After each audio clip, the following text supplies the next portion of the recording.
And there you have it, the band of the Welsh Guards playing the US National Anthem as they commemorate the 9/11 attacks 20 years after they happened at Windsor Castle. This is the daily changing of the guard, where the old and new guard at Windsor Castle change. It's the 1st Battalion, the Coldstream Guards, and watching on there is the acting US Ambassador, Philip T. Rieker. Charge d'affaires, Ambassador Philip T. Rieker, he's the acting US Ambassador.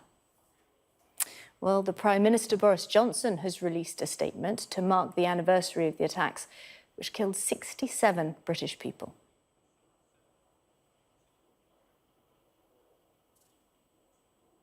A handful of dates are etched into our collective memory, some joyous, others tragic. 20 years ago, September 11th, 2001, became, in President Roosevelt's words after Pearl Harbor, a date which will live in infamy. On a crystal clear morning, terrorists attacked the United States with the simple goal of killing or maiming as many human beings as possible.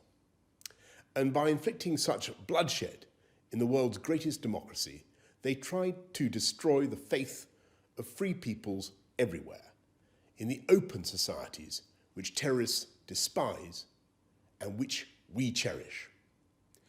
And it's precisely because of the openness and tolerance of the United States that people of almost every nationality and religion were among the 2,977 murdered on that day, including 67 Britons, each of them a symbol of the eternal friendship between the United Kingdom and the United States.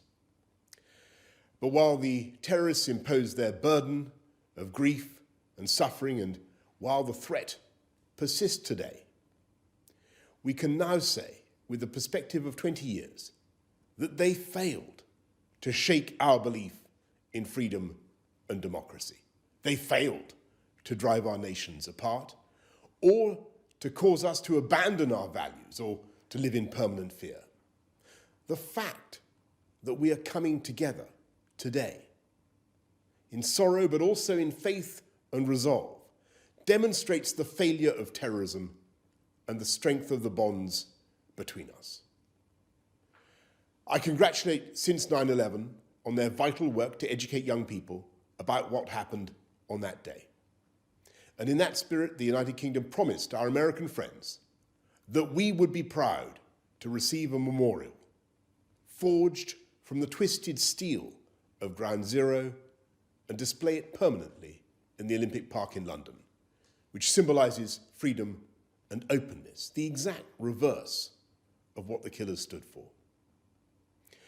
Recent events in Afghanistan only strengthen our determination to remember those who were taken from us, cherish the survivors and those who still grieve, and hold fast to our belief in liberty and democracy, which will always prevail over every foe.